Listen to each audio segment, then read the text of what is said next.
Mais je reviens de ce que je veux dire. Entrer là-bas, s'enfermer là-bas. On doit se sentir même soi-même en insécurité. Des fois, je laisse même mes histoires sur la table.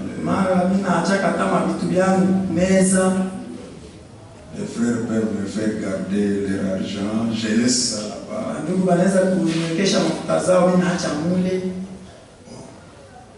Imaginez-vous si ça se perd, je vais demander à qui. L'ordinateur ou le reste. Que Dieu nous aide. Vous allez m'excuser, c'est dur. Mais malheureusement, tout le monde n'est pas là, on ne va pas y revenir.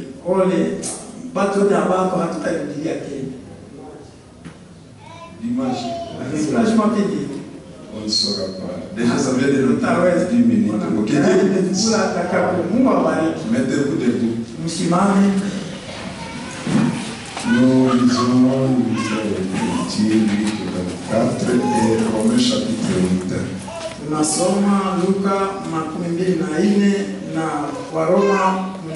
Verset 45, lisons dans le nom de Jésus-Christ.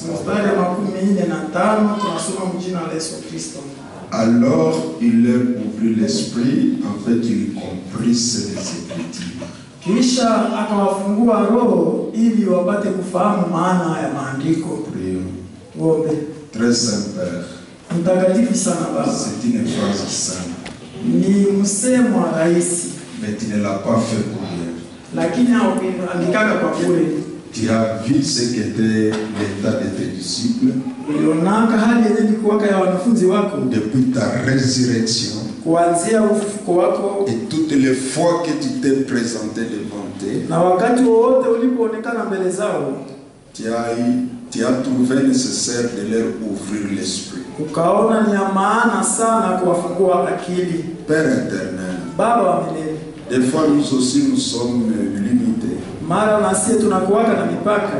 Nous te prions, ô Père, de nous ouvrir l'esprit pour que nous comprenions. Et ils ont compris. Aide-nous aussi à comprendre. Parce que c'est dans l'écriture que se trouve notre vie. Accorde-nous ta grâce, Père. Nous te le demandons pour ta gloire. Bénis les offrandes de tes enfants. Bénis tous ceux qu'ils ont fait pour avoir ça. Leur travail manuel.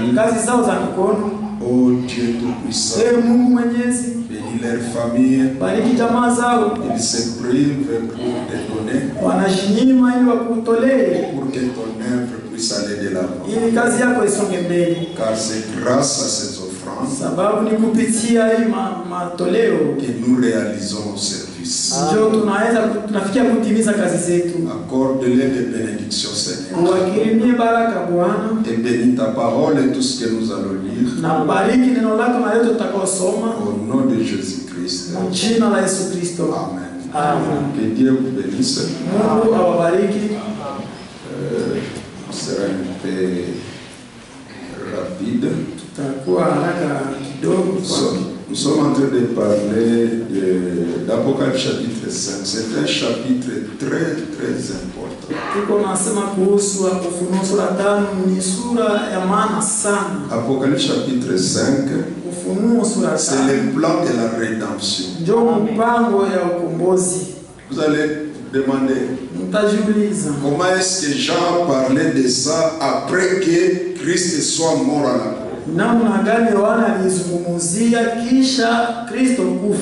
Parce que c'est après plus de 30 ans ou 50 ans. Après la résurrection, que Jean s'est retrouvé dans l'île de Patmos. Et c'est là qu'il a eu toutes ces révélations. Maintenant, il vient nous parler de la rédemption après que Christ nous est racheté à la croix. kufufuka. Et plus tard maintenant, Na nyuma zaidi sasa, 2000 ans après, miaka 2000 baadaye, il vient maintenant nous révéler les sceaux anakuya sasa kutufunulia mihuri qui nous parle du plan de la rédemption. mihuri ambayo inatuzungumzia kuhusu Après que Christ soit crucifié il y a 2000 ans. nyuma Kristo asulubiwe kunapita miaka Alors 2000. vous voyez la mathématique de Dieu. Sasa mnaona hesabu za Mungu. Amen. Il parle des choses Anasema juu ya vitu qui sont déjà passées ambao vilishapita et qui sont en train de s'exécuter na vyenye viko natimia pale pendant le temps des années après. muda wa nyakati, Mais il les présente lakini anazionyesha d'une manière comme si namna kama c'est maintenant qu'ils sont en train de s'accomplir. njo sasa viko natimia. C'est pourquoi nous devons avoir l'intelligence ouverte Tunapasha kuwa na akili ya kufunguliwa. et que Dieu nous aide.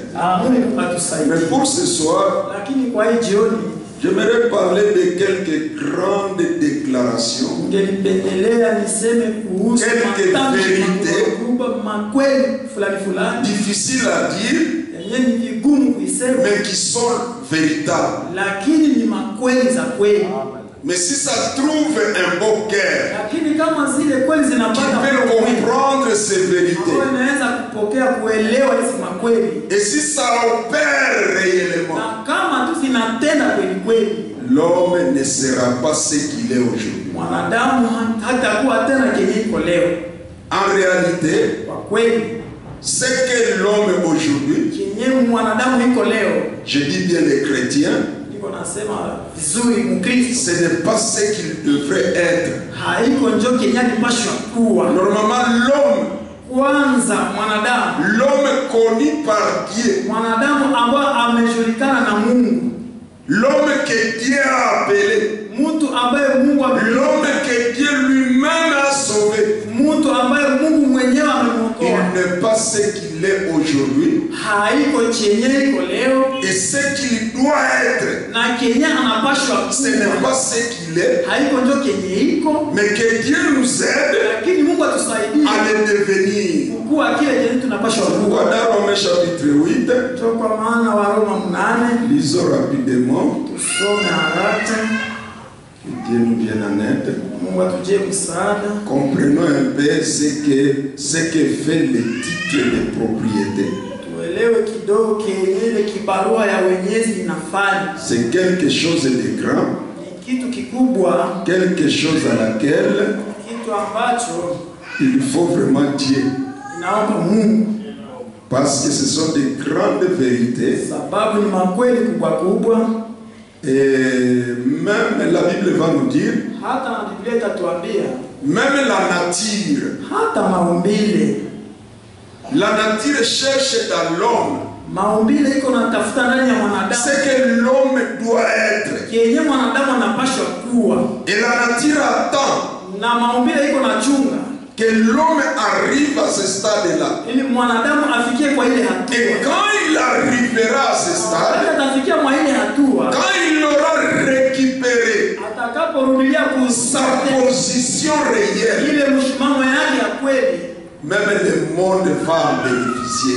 hata dunia itafaidia hili, Même la nature va en bénéficier. hata maumbile itafaidia hili. Et laissez-moi vous dire, Na mniache niwaambie, pendant tous les âges, wakati wa mila yote ya vizazi, des choses qui nous sont réservées, vitu ambavyo viliandaliwa des choses qui nous sont destinées aujourd'hui, vitu vyenyewe viliandaliwa kwetu leo n'ont pas existé dans les âges. havikukuwaka ndani ya vizazi. Malheureusement, Ole nous à qui c'est destiné, si ambavyo viliandaliwa kwetu, nous ne savons pas que c'est pour nous. hatujui ya kwamba vile vitu ni vyetu.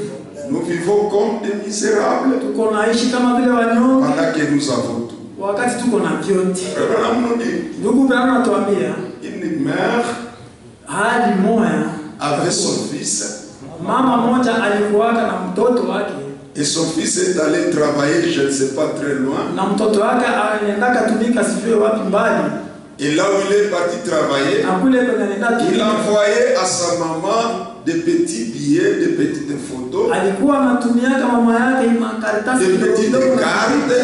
na makarte kidogo kidogo. mais comme la maman ne savait pas lire, Kisi mama alikuwa ajisoma. Lui, elle savait seulement que Yeye alikuwa anajua tu.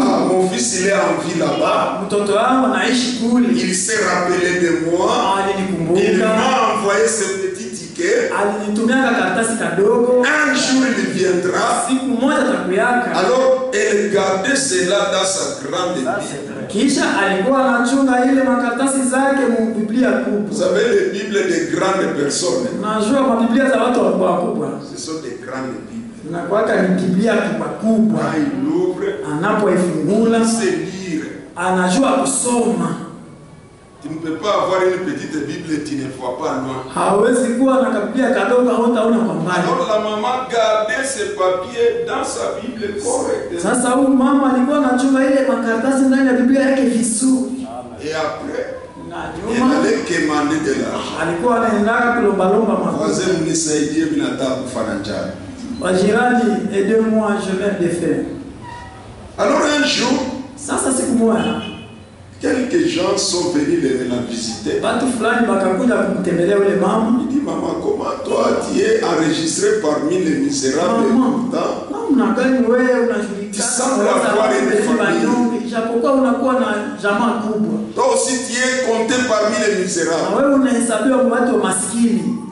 Ton fils là que tu as fait étudier, il est où? Ule mwana wako ulimsomeshaka iko wapi? Oh, il est quelque part. Mais là où il est, qu'est-ce qu'il fait? Peut-être il travaille, il n'a pas encore eu l'argent. Il ne t'envoie rien. C'est après que il m'envoie seulement des photos. Je les garde dans ma Bible. Alors ces hommes lui ont dit. Et la sortie des photos. Il dit maman. Mais ça c'est de l'argent. Mais il y en a beaucoup ici. Il a sorti toutes les chèques. Il lui a dit maman, comment tu souffres pendant que tu as ça? Et Branham, comme il est typologue, il nous a typifié. Pourquoi tu croises les bras? Pourquoi tu ton visage? Pourquoi tu souffres? Et pourtant, tu as toutes les choses en nous. Nous sommes inconscients de ce que nous avons. 18, il nous dit. J'estime que les souffrances du temps présent ne sauraient être comparées à la gloire à venir qui sera révélée pour nous. Haingelipashwa kuwa inalinganishwa na utukufu yenye iko na kuja yenye itafunuliwa kwetu. Quand tu prends les souffrances, unapokamata mateso, la gloire qui vient, na utukufu yenye iko na kuya, la gloire est supérieure. Utukufu iko juu sana. Ces souffrances ne nous diront rien. Hizi mateso haitatuambia kitu. Parce que ce que nous attendons est plus meilleur. Et plus nous avons cette espérance, plus ça nous stimule, ça nous encourage. On ne va même pas rétrograder parce qu'on a l'espérance. Il y a quelque chose de meilleur qui nous attend. Les souffrances du temps présent ne sauraient être comparées à la gloire à venir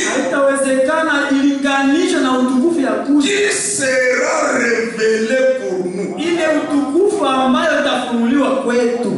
Laissez-moi placer même cette écriture dans le présent. La révélation ne viendra pas quand nous irons dans la gloire. C'est ici où nous recevons la révélation. C'est que même la gloire, ce n'est pas attendons. C'est la gloire que nous devons avoir ici même. Un chrétien, c'est une particularité. Il dit, car aussi la création attend-elle avec un ardent désir la révélation pas d'un fils de Dieu, mais des fils de Dieu. Vile maumbile iko na chunga kwa hamu sana ile ufunuo ya wana wa Mungu. Qu'est-ce que nous appelons la nature? Ni nini tunaita maumbile? Qu'est-ce qu'elle attend? Ile maumbile inachunga nini? Elle attend des enfants de Dieu. Maumbile inachunga watoto. Où sont ces enfants de Dieu? Wale wana wa Mungu wako wapi? Des fois ça me trouble quand je le dis. Mara inanivurugaka lakini s'il y a un homme que tu dois utiliser aujourd'hui, Bwana kama kuko mtu mwenye unapaswa kutumia. Ce sont ces hommes que je vois ici. Nyama watu wenye naona hapa. Ce sont ces femmes que je vois là-bas. Nyama na mke wenye naona hapa. C'est nous qui sommes le fils et de filles de Dieu. Maintenant la nature, elle attend. Quand est-ce que ces fils seront révélés? Quand est-ce que ces fils seront manifestés? Et nous restons comme ça pendant que nous faisons souffrir même la nature. Car la création a été soumise à la vanité.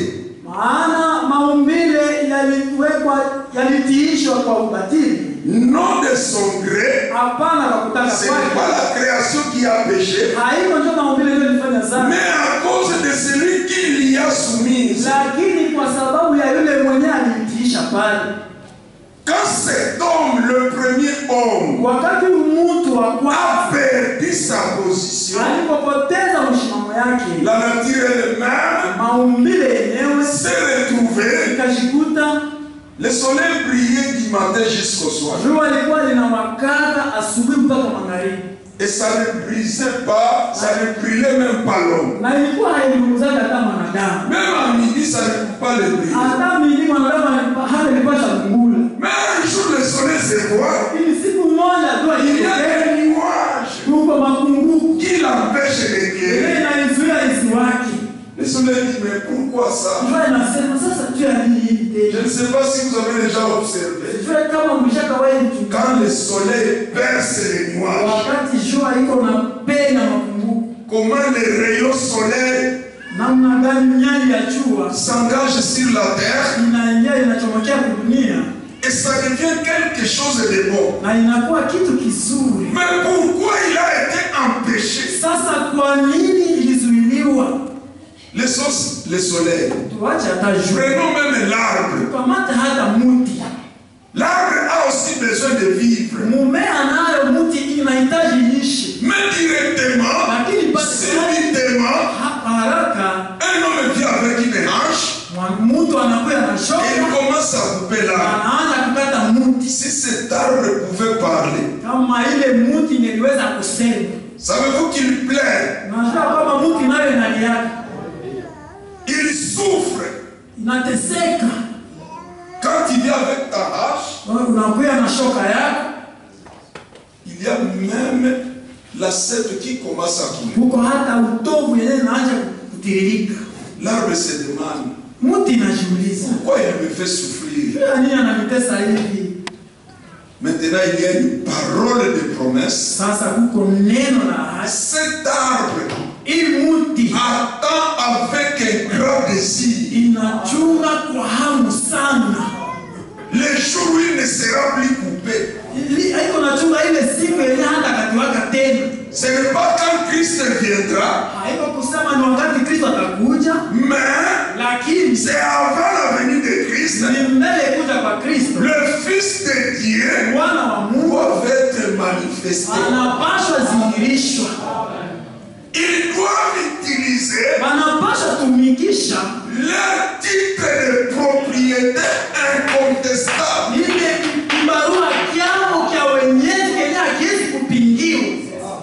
Ils doivent utiliser le pouvoir que Dieu leur a donné. Ils doivent manifester cela. Puisque je parlais sans voir le temps, je suis en train de vous expliquer d'abord ce qu'on va dire. Il dit au verset 22, or, nous savons que jusqu'à ce jour, la création tout entière soupire et souffre les douleurs de l'enfantement. Jusqu'à ce jour, cette création soupire. Cette création veut avoir. Cette création espère. Et elle soupire et souffre les douleurs de l'enfantement. Et ce n'est pas elle seulement, mais nous aussi qui avons les prémices de l'esprit. Nous aussi, nous soupirons à nous-mêmes. Et qu'est-ce que nous attendons? En attendant l'adoption,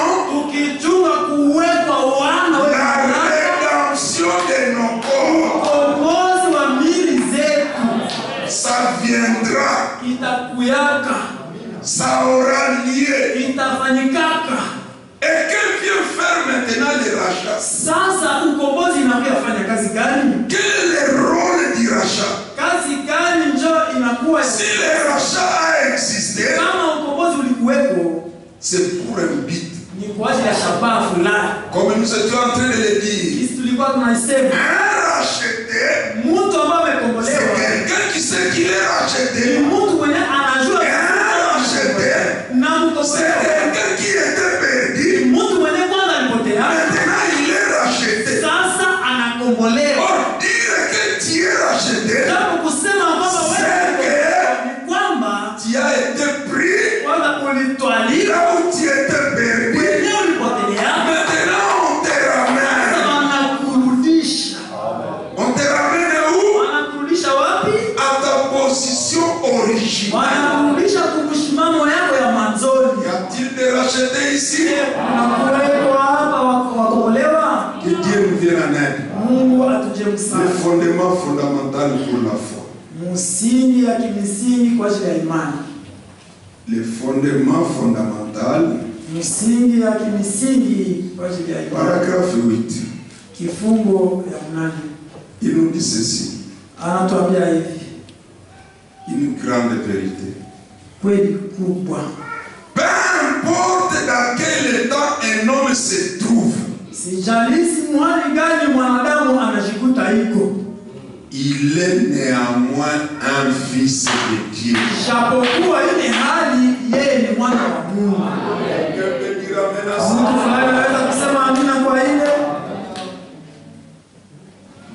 Il dit,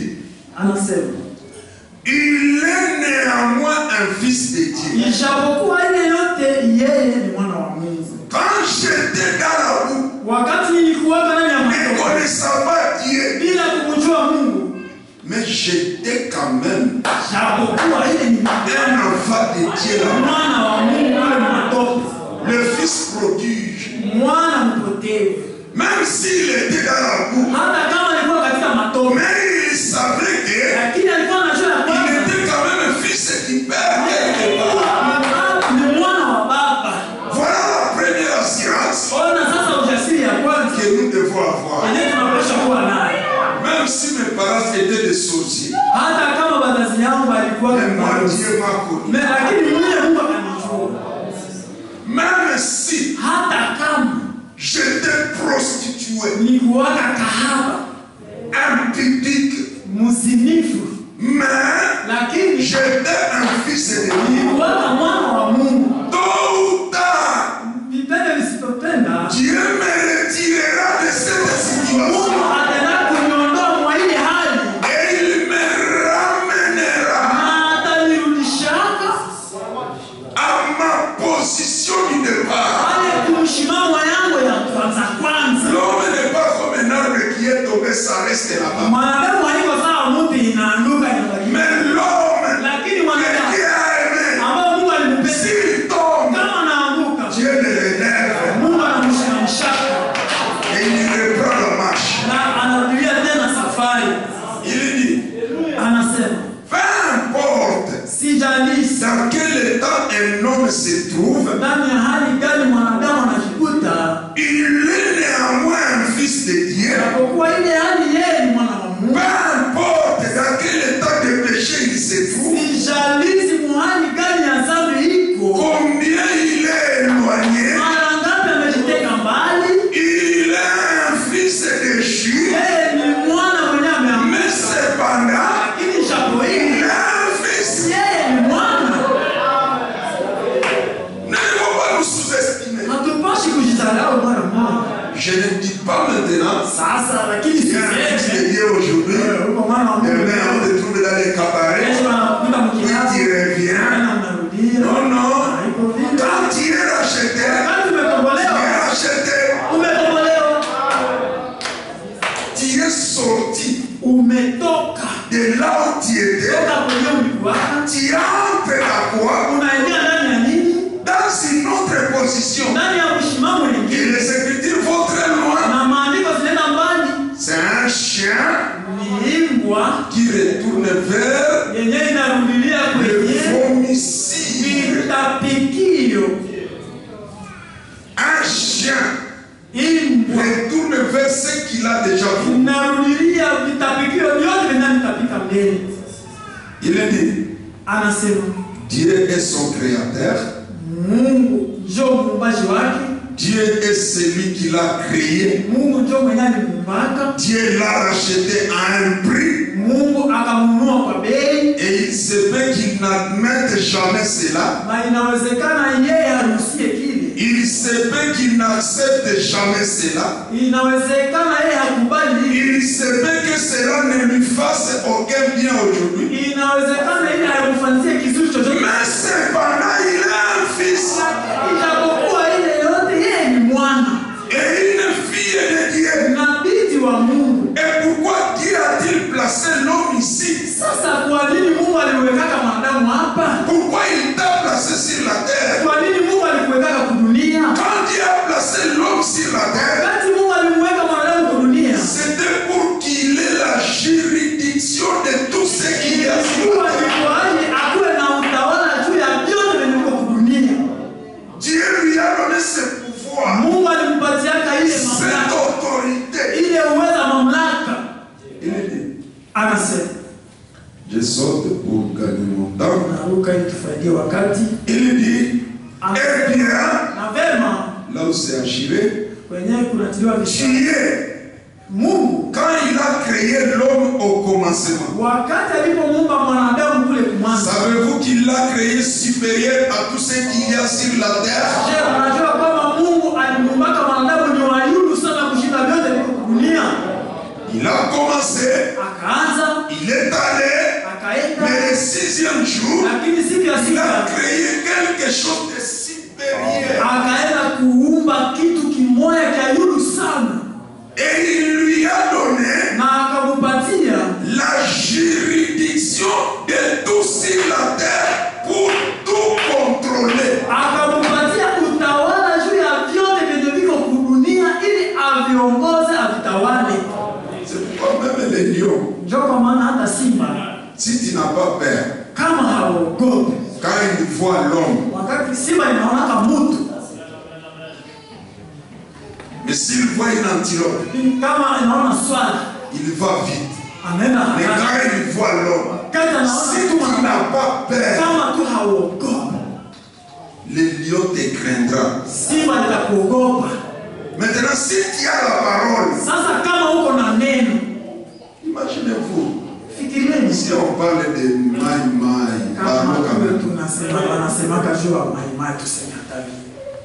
si réellement on peut tirer sur un homme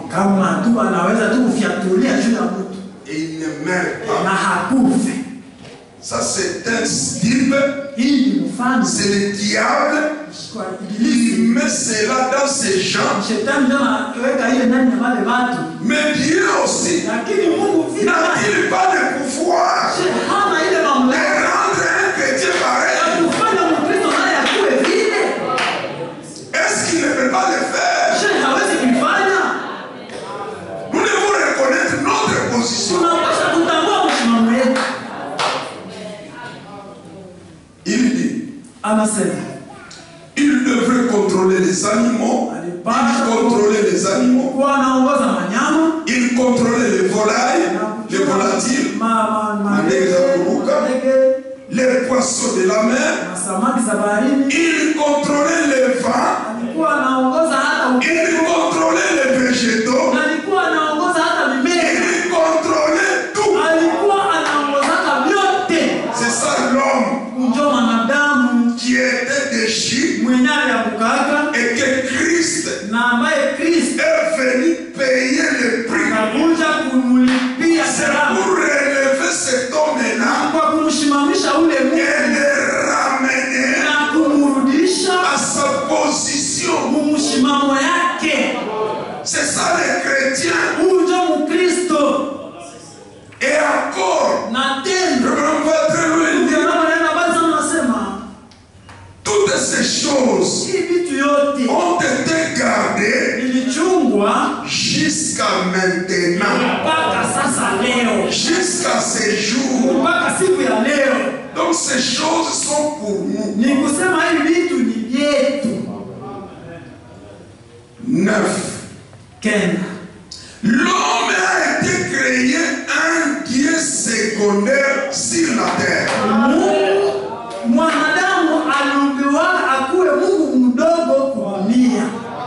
Il n'a pas été créé pour être un animal. Mais il a été créé dans un but.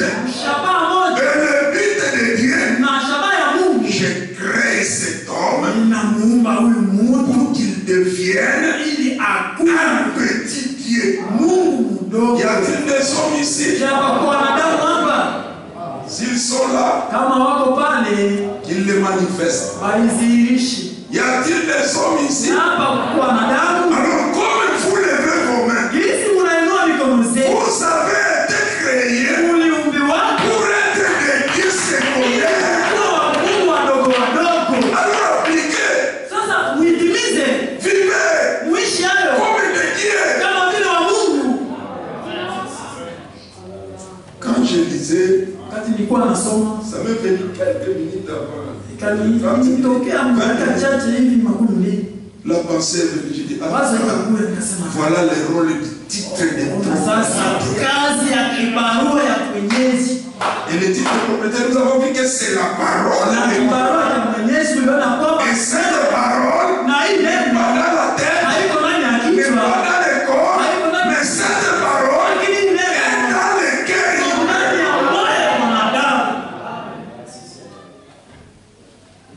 Il dit, il lui a été donné de contrôler, le pouvoir de contrôler tout. Tous les éléments sur la terre. C'était Adam. Il avait été donné à Adam tous ces grands pouvoirs.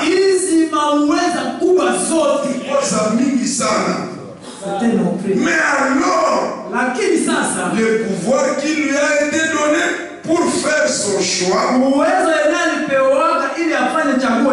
c'est par cela qu'il est tombé. Adam pouvait parler au vent.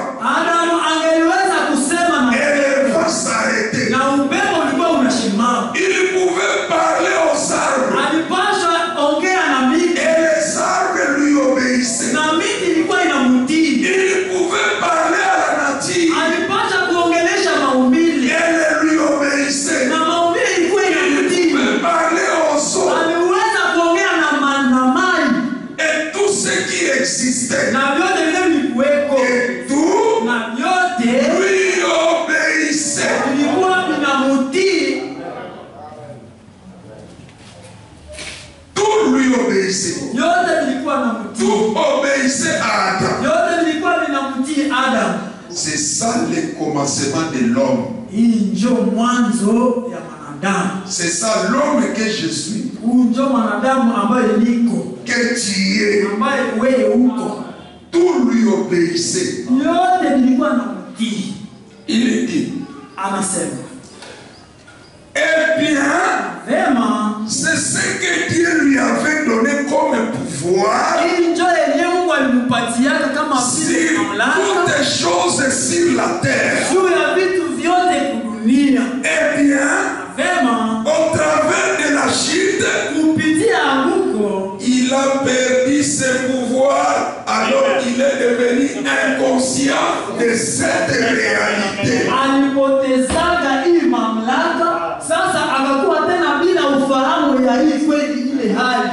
L'homme, quand il est tombé,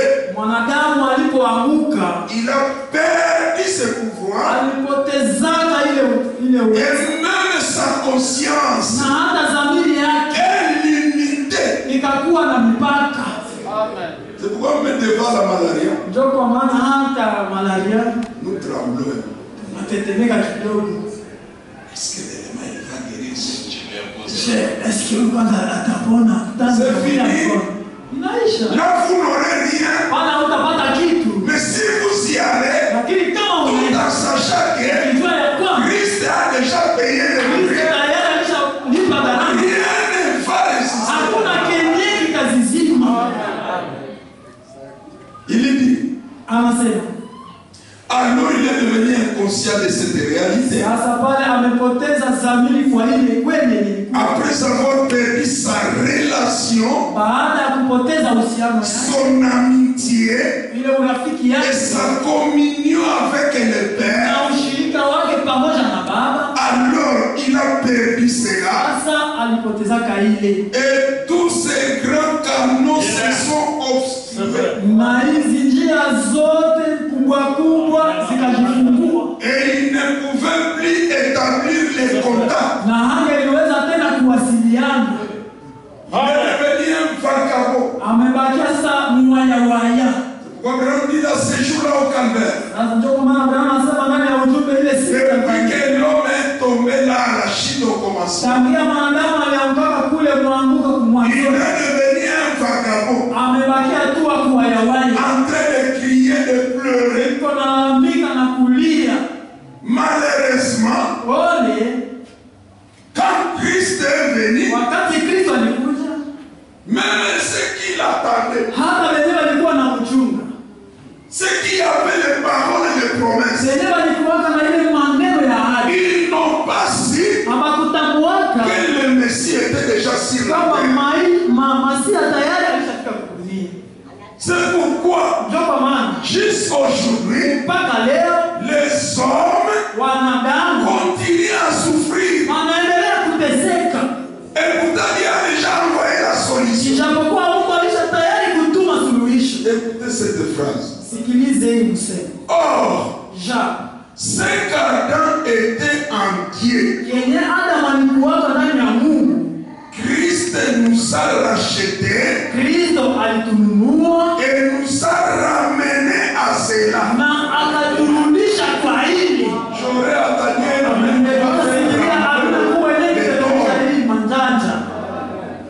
à moins que ce soit on soit seulement en train de regarder, mais on n'accepte pas la chose. Est-ce que c'est la vérité? Est-ce qu'on peut se fier à ça? Ce qu'Adam était en Dieu, Christ en mourant, pas nous rachètera, mais il nous a déjà rachetés. C'est accepter d'abord cela. Pas avec la tête, mais avec l'âme. C'est l'homme intérieur qui doit recevoir cela.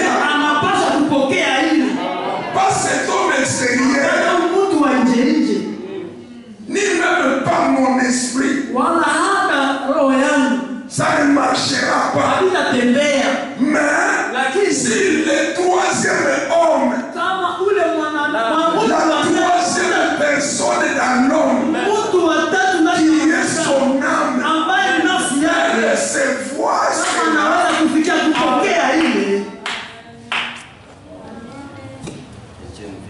il dit,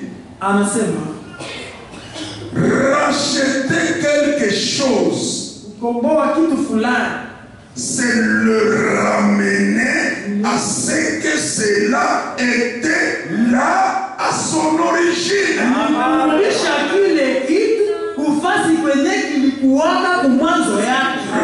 Rappelez-vous le titre de propriété. L'agneau l'a pris chez le père. Il n'a pas gardé pour soi. Mais il a donné pas frère Branham seulement. Il a donné à tout le peuple de Dieu. C'est nous. Pas moi seul. Pas Branham seul.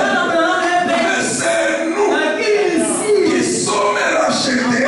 Qui avons reçu ce titre de propriété.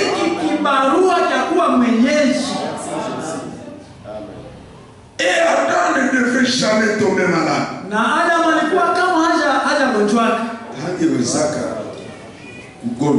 Il ne devait jamais mourir. Il n'avait jamais de soucis. Il n'avait jamais de chagrin. Il n'avait jamais peur.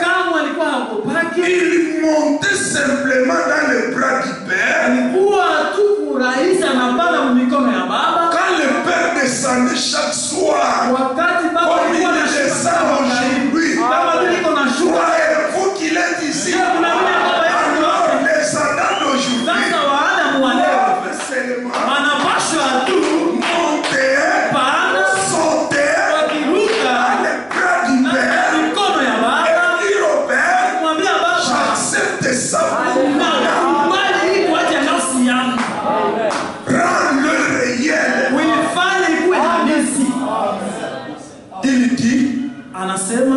il n'avait jamais peur.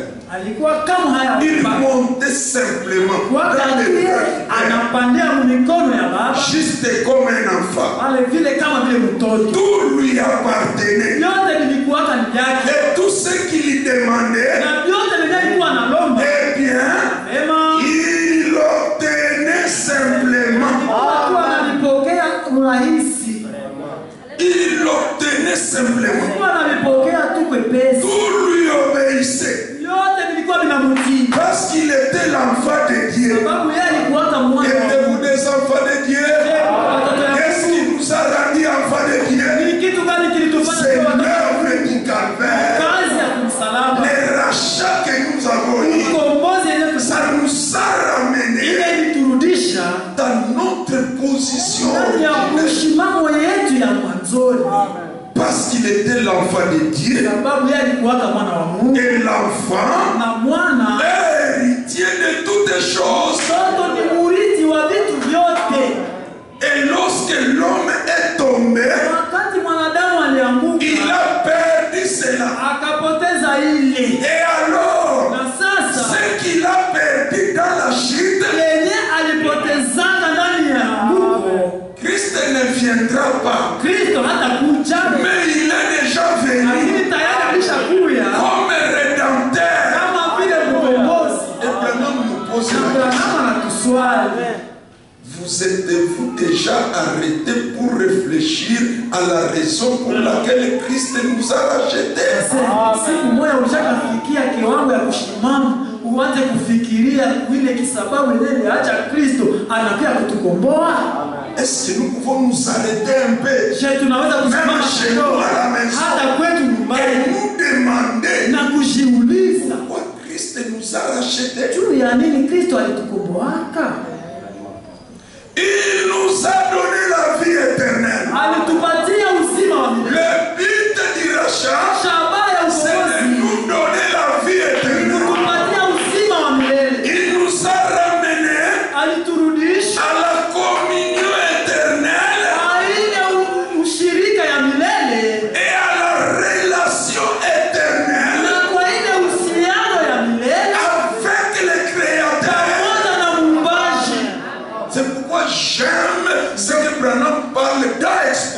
Ndio kwa maana mimi napendaka yeye Branham anasema ndani ya maelezo ya nyakati saba. Shabaha ya ujumbe wa wakati. C'est de prendre un homme sale comme moi. Ni kukamata mtu mchafu kama mimi. Laver par la parole. Na kumsafisha kupitia neno.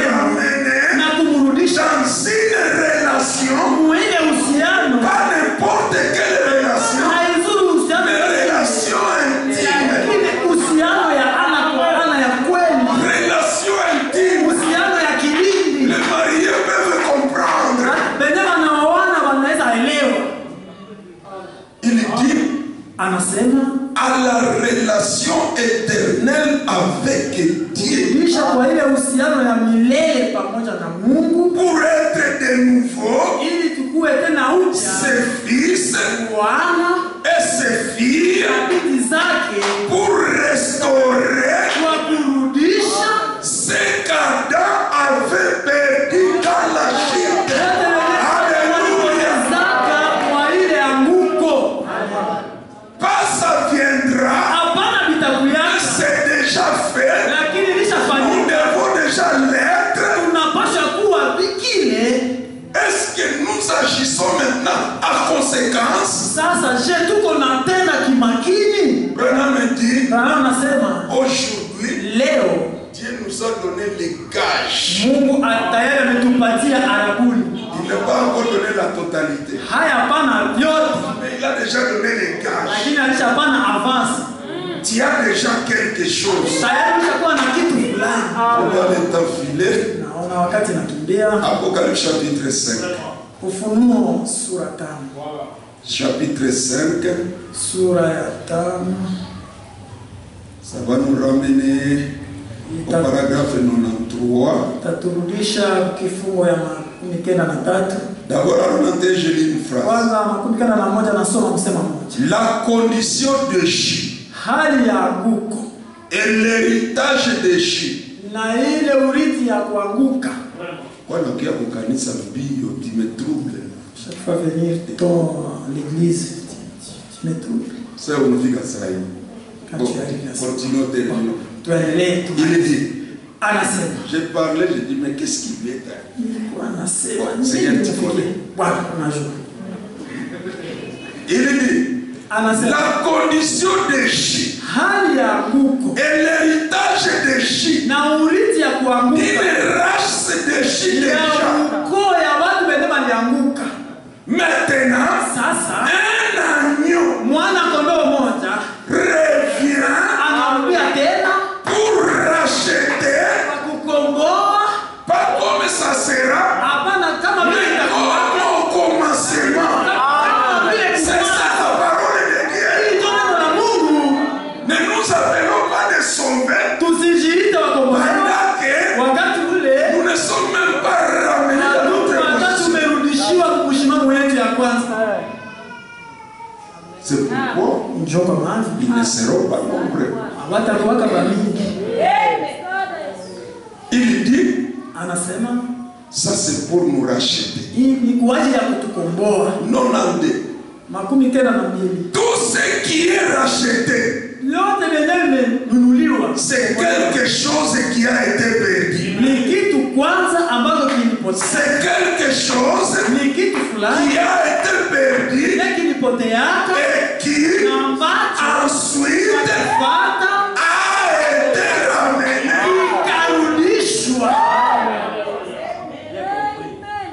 Il dit anasema que nous restitue-t-il cet agneau? Sasa ule mwana kondoo anaturudishia nini?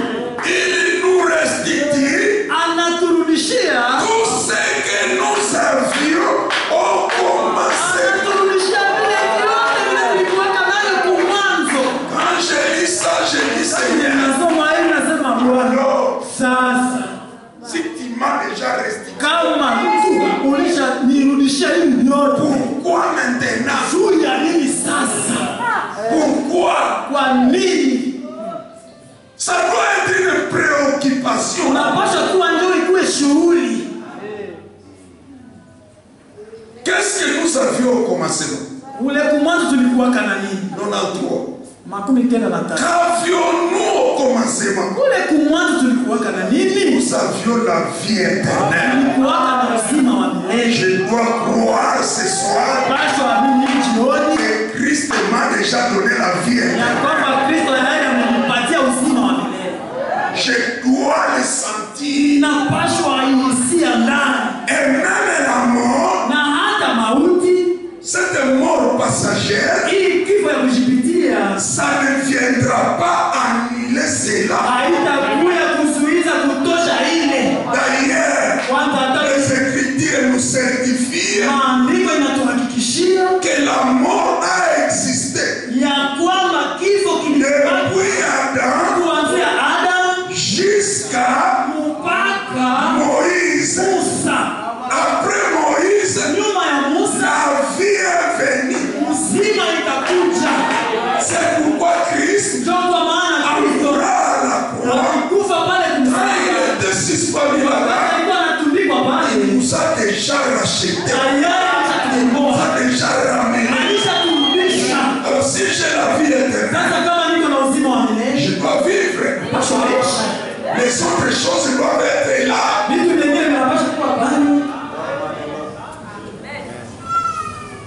Nous étions héritiers du monde. Ce monde nous appartenait.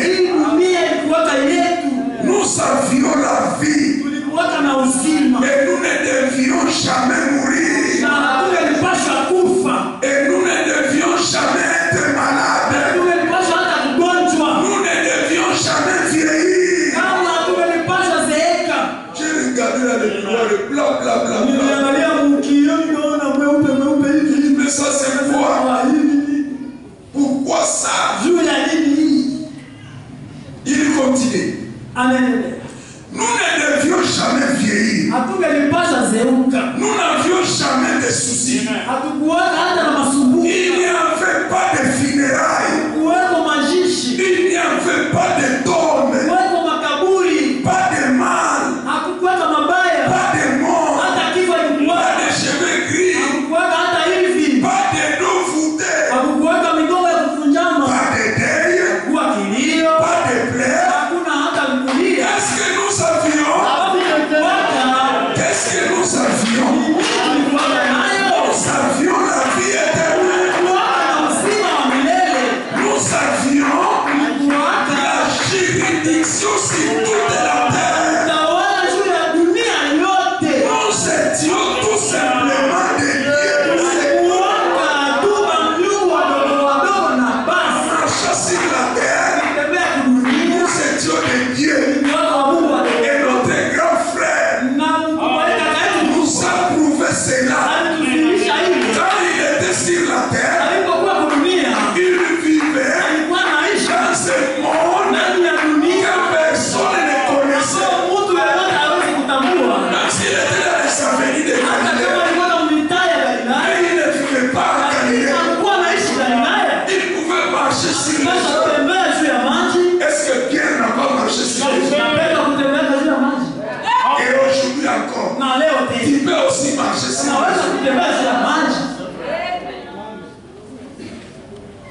Il dit,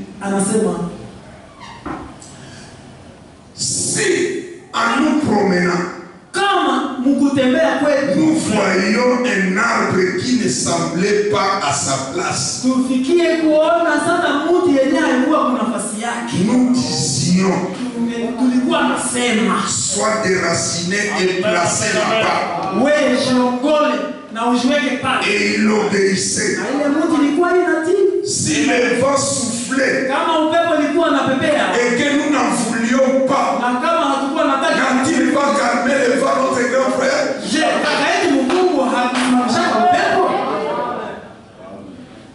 N'a-t-il pas dit silence, tais-toi?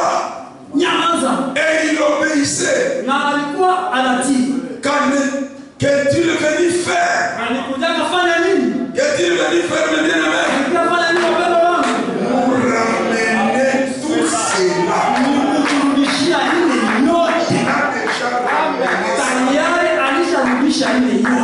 Oh là là, oh là là. Avoir de nouveau tout cela. Maintenant, la nature en elle-même soupire. En attendant quoi? La manifestation de, pas seulement d'un seul père. Ils sont nombreux. La manifestation du Fils de Dieu. Que le Fils de Dieu soit manifesté. Mes bien-aimés, n'ayez pas honte de vous-même. Je vais dire seulement quelques phrases rapidement dans la prédication. Questions et réponses sur la Genèse. D'abord en 99, il y a beaucoup à dire. Il dit ceci en 98. Toute la nature attend son maître. Et qui est le maître? Qui est le maître que la nature attend? Ce sont les fils de Dieu à qui cette terre a été donnée.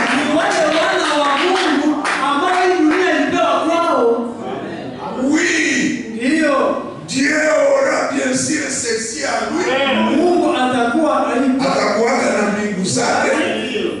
Mais cette terre fut donnée au sol. Et les parents rédempteurs en venant est venu nous ramener à ce que nous avions perdu. Ce que j'aime maintenant, un jour, quand l'œuvre sera terminée, nous aurons de nouveau toutes les choses. Quelles sont toutes ces choses? Nous savons déjà. Toute la puissance. Nous aurons toutes les choses. Mais aujourd'hui, nous savons déjà toute la puissance. Nous avons la vie éternelle. Nous avons la santé éternelle. Nous avons la jeunesse éternelle. Nous avons la puissance éternelle. Nous sommes simplement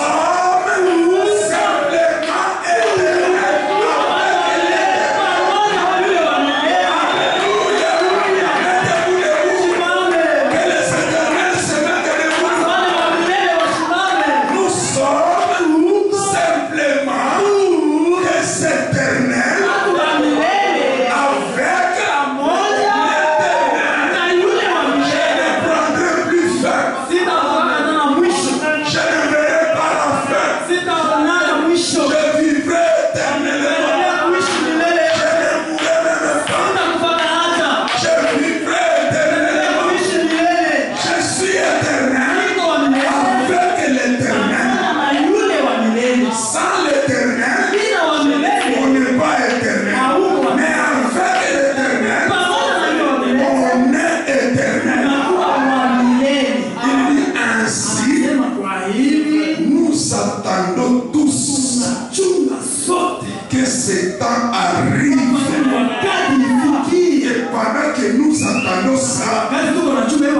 Nous soupirons en attendant. J'avais d'autres phrases très importantes. Nous étions dans le programme de Dieu. Pas aujourd'hui. Nous étions. Il continue, il va très loin, il dit Dieu, ce n'est pas aujourd'hui qu'il nous connaît. Mais avant même que le temps n'existe, nous avons existé. existé. Tulikuwaka. Vraiment, votre religion. Kama nenda basi nasema. J'ai existé. Nilikuwaka. Avant de naître. Mbele hata kuzaliwa. Nous avons existé. Tulikuwaka. C'est là où nous sanctifier. Ça, on vous interdise de boire.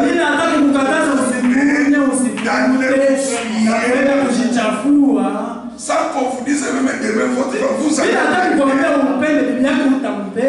Sans même beaucoup d'exercice. Parce que vous savez ce que le rachat a fait pour vous. S'excuse pour les 7 minutes passées. Allez prier chez vous à la maison. Très Saint-Père. Seigneur Jésus-Christ.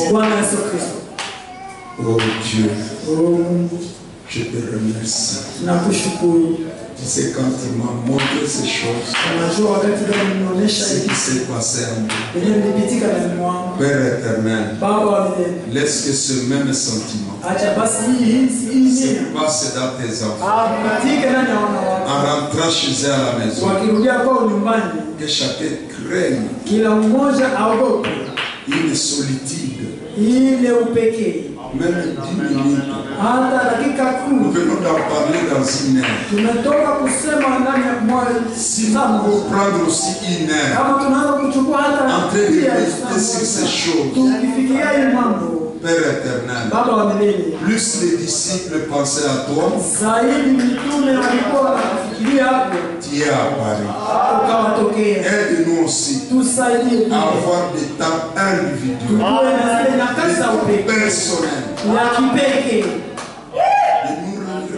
de nous abandonner entre tes mains. Oh Dieu, entre tes saintes mains, Père, nous nous remettons. Que ton nom soit béni. Oh Dieu, nous avons besoin de toi. Nous avons besoin de toi, Seigneur. Rentre avec nous. Garde-nous. Que la situation présente ne nous distraie pas. Parce que tu viendras à une heure et nous nous attendons pas. Mais laisse-nous garder notre atmosphère spirituelle. Et que toi tu t'occupes du reste. Garde tes enfants. Protège tes enfants. Bénis tes enfants. S'il y a demain, ramène-nous encore à ça. Au nom de Jésus-Christ. Amen. Amen. Que Dieu vous bénisse.